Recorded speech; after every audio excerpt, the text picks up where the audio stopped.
Good morning. Coach, I remember you got thrown out in Indianapolis, and you wouldn't leave, and you had the greatest look on your face, like, I'll kill everyone in the state of Indiana. Well, you know, something, I saw those officials because they screwed me, and we weren't going to beat them anyway. But it's screwed. That's all those officials at an NCAA tournament, and they came, one or two of them, and they laughed at me about, we kind of nailed you, didn't we? And I said, I can't say on the radio what I said, but no. You nailed me. No, but I can still see it. I'm sitting there next to Coach Knight, and I'm just, oh man, he's going to kill everybody in the state. And as I watched the game, and I had one of my guys about to get in a fight, and I didn't want that. So when I started out there again, of course they double kicked me out. So whatever you do. Well, let me tell you something. A lot of guys got kicked out when they played, us in Bloomington or in Indianapolis because. I used to tell Coach Knight, hey, man, you got to stand up. You got to change the whole game here. And all of a sudden there'd be 3 travels on the opposing team. And, hey, what are you going to do? Indiana loves their basketball, and the officials understand that, I suppose. Yeah, they do. And it's hard to go in there. I took a lot of teams in there. We played Bobby's tournament a couple of times when I was at Alabama. Of course, I was at Little Rock and that other deal. You get asked this all the time. We don't really have a number one team in the country, I don't think. We have a bunch of pretty good teams. Of course, North Carolina's had a bunch of guys hurt. Duke's lost 2 home games. Big Ten's probably the best league, maybe. Comment on why we're kind of a little bit different this year in basketball than we have been. Coach, I think that a couple of things. I think, number one, a lot of kids went to the NBA and ended up not in the NBA, and the current rules, basically, you can't come back. And I think that hurt. I think there was a lot of surprise kids, like, that are, muddling around the G League and stuff like that. I just think kids get such bad advice these days that, there's only, 32 first-round draft choices, and everybody's a first-round draft choice. And I think that's a big part of it. I do, Coach. I think that one of the things in college basketball that's hurting college basketball is everybody runs the same damn boring-ass offense. Everybody runs, guy handoff, a little weave into a handoff. The postman come out and screens. That's it. And it takes till about 25 on the shot clock, and then they go play. Well, look, Coach, if you run that offense and I run that offense, my players know how to guard that offense, and your players know how to guard that offense. So, it ends up evening things out. Nobody's got any real ingenuity cutting off the ball, screening. I think those two things hurt. I think that I think that the 3-point line, I think it's kind of evened things out. Guys, I always say this. In 1983, when the NCAA put in the 3-point line, I was a sophomore. We had the line at 19.9 where it was up until the last couple of years. The ACC had the line inside the 3-point line. It was like 17.5 or something like that. And Sam Perkins, led the ACC in 3-point shooting that year. And which tells me, okay, a lot of different guys can go make that shot. Well, a lot of different guys got to where they could make 19.9. Now it's moved back a little bit, and a lot of guys can't make that shot consistently. They can make it once in a while. So I think all those things have evened the game out a little bit. And I don't think there's any great stars. Like, Coach, Barry, both you guys coached for a long time. You'll understand this. There's a difference in 5-star recruits, meaning John Wall and Boogie Cousins go to Kentucky as 5-star recruits. Well, they're a hell of a lot better than the guys that are 5-star recruits there now. It's just the way it is some years. Patrick Ewing comes out with Chris Mullen and a bunch of guys, Michael Jordan, and a bunch of guys, and they're better than the next year's group. And I don't think this year's freshman class has a, even sophomore class, because most kids leave after freshman year, has a dynamic players. I just don't. Yeah, good point. Yeah. We're talking with Dan Dakich. Dan, I went to Alabama's last 2 games here at home. 67 free throws were taken in the game. Now, Missouri went 31 for 31 from the foul lines, but I was still lost by 14. But then I watched Duke that night, and they get beat. And Coach K is whining about freedom of movement. I think the guys call too much. They call so many ticky-tack fouls that have nothing to do with the play. This guy's whining because he lost about freedom of movement. Where are we with movement? You just talked about it. There is no screen, so everybody just spreads the floor and tries to dribble drive and make you hand check them. I think Coach K's whining too much. I wish these guys would call less, not more. I wish.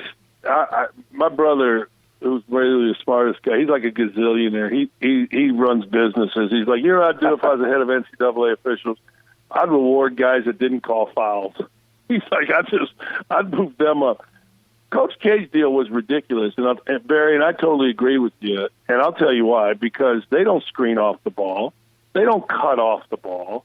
There's no away from the ball, back screen, down screen. In Duke's offense, they spread, they dribble, they shoot. That's what every team damn near in the country does. So the whole freedom of movement thing, in my opinion, that Kay was whining about, is just simply an excuse.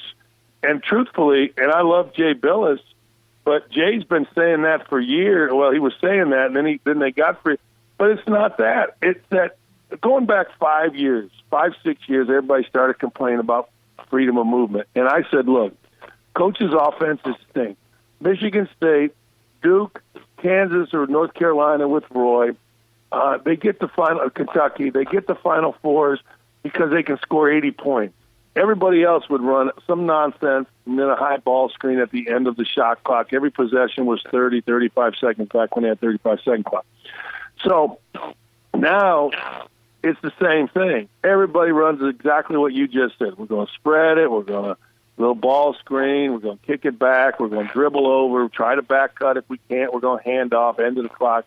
Take a ball screen. So nobody's like cutting and moving away from the ball. Nobody's running 5-man motion where you chuck cutters and stuff like that. That to me was one of the most ridiculous press conference. You get your ass beat by a team that outplayed you, and you're going to go in there and whine, bitch, and moan about something that, quite frankly, just isn't the case. It's idiotic. Back in the day when you were coaching, when Coach Knight was coaching, when Dean Smith was out here, you had the best coaches in the country that stood for something. They bitched, moaned, fought like crazy, but they didn't whine. They didn't whine. If something was wrong in the game, they addressed it. Now you got, I don't know, I'm disappointed. I've been disappointed. I'll continue to be disappointed in our quote-unquote Hall of Fame coaches. They didn't stand up against all the cheating that was going on in that federal trial. They don't stand. They lose. They whine. They bitch. How many McDonald's All-Americans do you need to win at North Carolina? You need 10. You can't win with 2. How about Duke can't win a game at home, and now it's the referee's fault? I get tired of it. I do. It's ridiculous. Just lose, move on, and be a leader. Big Ten is good this year. A lot of teams, I think, going to get in the NCAA tournament. Talk a little bit about not your league, but the league that you really. I wish it was my league, because if it's my league, that league brings in a lot of money, man. I wish it was my league. Really deep, good team. Really, I don't know about great team, good teams. Probably 12 in right now, or 12 that deserve it. We'll see if they can stay there. The only 2 that really have struggled, and they're a little bit dangerous, is Northwestern and Nebraska. Nebraska will be good in a year or so. But, I don't know if there's a great team. Michigan State has been playing better, and they just can't shoot it. Minnesota's an interesting team. They've got a terrific center, but they don't have what they need around it, but they'll beat some teams. Best team in the league is Michigan State, but the most interesting team is Iowa, because Coach, they're the only team that scores easy. Like, they can get to 80, and I believe if you can get to 80, you can beat any team in the country, no matter where you're playing. And they got shooters, and they got this big kid named Luka Garza, who plays harder than any kid I've seen. And I mean this truthfully, in a long, long time. I can't go back to name a kid that offensively, defensively, and sprinting the court plays any harder than this kid. He is tough. He's 6'10". He's from D.C. and he doesn't look like a player, but God, can he play? Maryland's a little interesting. They got a big one tonight. I think it's tonight. Purdue is great at home, stinks on the road. Illinois has got a big kid named Coburn who probably will be a first 5 pick. He's big, he's strong, he's raw. I got them tonight at Purdue. It should be a fun game. But they're deep. Big Ten's really, really deep, and it is. I think 6. I think the Big Ten record on the road is like 6-40. I think there's only been 6 road wins so far because it's just that evenly matched and deep. Sorry. We're talking with Dan Dakich. Dan, tell me how Bobby Knight was to work for. I know you'll give us the true answer here. Some people think Dad was hard. Well, maybe he won't. Some people thought Dad was hard to work for. He really wasn't. He was really good to his assistant coaches, his managers, those kind of things. People think Nick Saban's hard to work for. Come on, Dan, give it to us. How was Bobby Knight to work for? Coach Knight really changed in his last 3 or 4 years. Got really frustrated. I loved him, and I loved working for him. He fit my personality. He fit me, he would, when I first got to Indiana as a player, man, I would kind of do a double take like, damn, that's my dad. Same kind of mannerism as my father, who was a high school principal in Gary, Indiana. Then the last 3-4 years I was there, it was miserable. I'm not going to lie. It was just, he was frustrated. He didn't want to work. Treat assistants really badly. Treat everybody really bad. If I'm going to be honest with you, I got tired of having to call guys that played for us and tell them, like Alford. I would call Alford and say, Steve, here's another call. Coach Knight wanted me to tell you what a jackass you are because you did this, that, or the other. And then Steve and I would laugh and talk about our families or whatever. He really changed. He really did. And I remember telling him that. And I remember telling him, he would think he got over on the athletic director by saying something, nasty to him. And I remember telling him, Coach, that guy got an ego too, man. And he's got an ego. And I remember telling him when I left to go to Bowling Green, you can get fired here in 2 years. And because I don't care how much you think you've won or how much you've built up. And I think it was 3. I don't know if it was 3 or 2, but he just started treating people really badly and got bitter, got mad, wasn't winning as much, didn't want to recruit. But for probably 14 of the 16 years I was there, man, I loved it. It fit me. And people can say, well, I'm a bad guy because it fit me. They can say whatever, but it fit me perfectly. But the last 2 years, I think if anybody that was working there could go get another job, they would go on to get another job. I do, and that's as honest as I can give it to you. Well, that's... Well, I don't call him much. I call him time to time, and I probably don't take 3 sentences to him until he lets Karen get on the phone. And when I know that, I know it's he's gone back to Bloomington, which is good, I guess. Yeah, and he's in. It's a little bit of a struggle for him right now. Yeah, he's kind of. I feel bad for him because here's what the world is weird, right? I mean, everybody tells you how you're supposed to handle, old age. And I never met a guy that read more. I never met a guy that was more active. And yet, apparently he's got, a little bit of dementia. He's got some issues.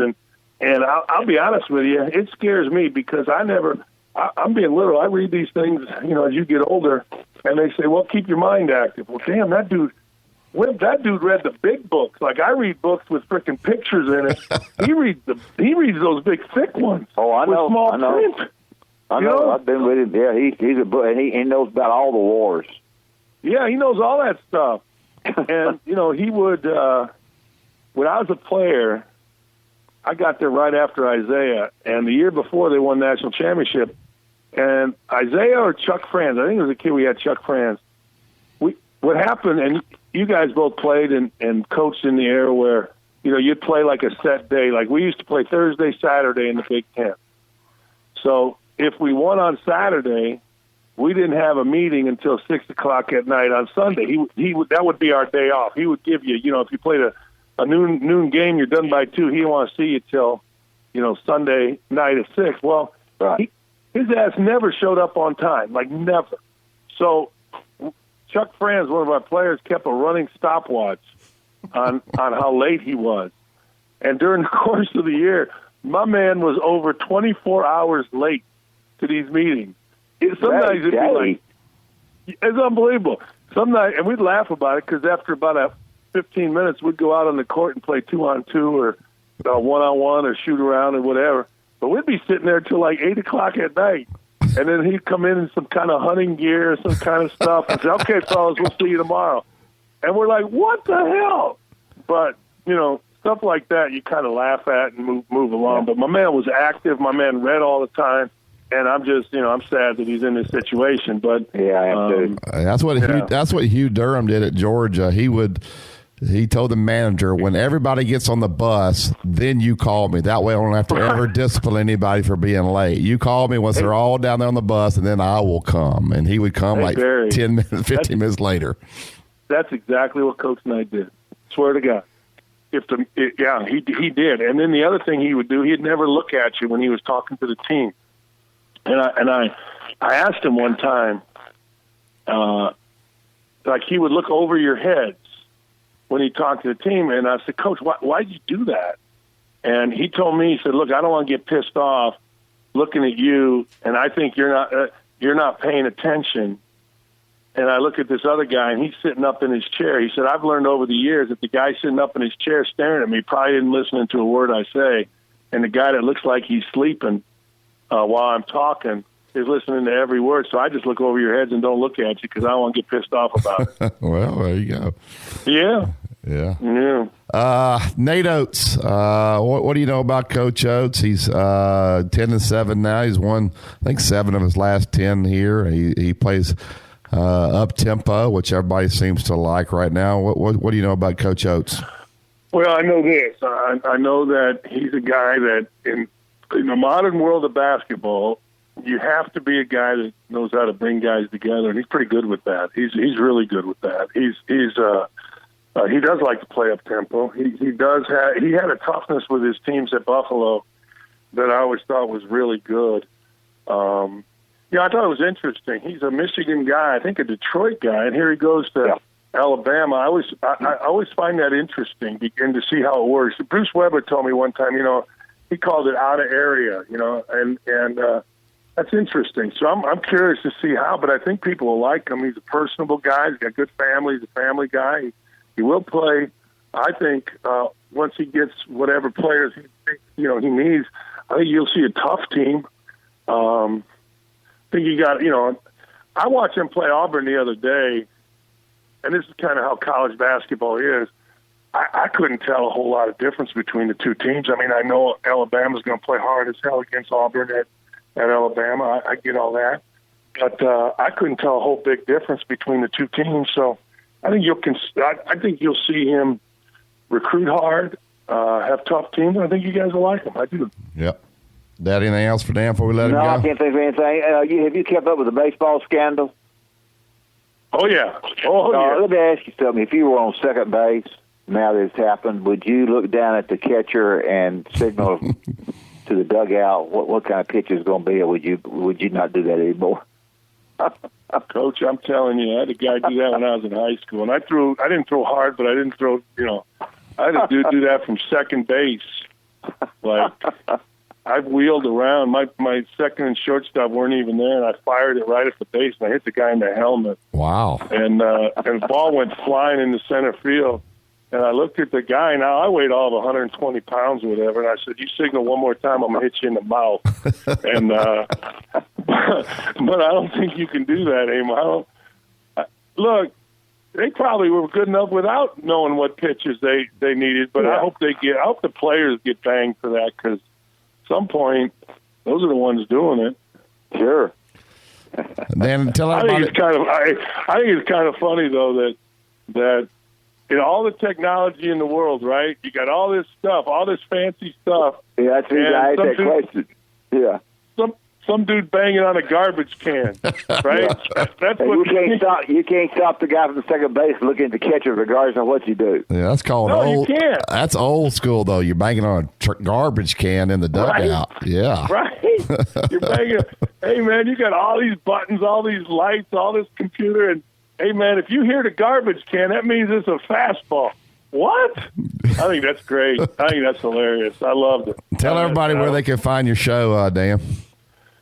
You can go to, I think, all those iHearts and all that stuff, but you just go down the internet. I think it's 107.5 The Fan or 1070 The Fan. They're both the same.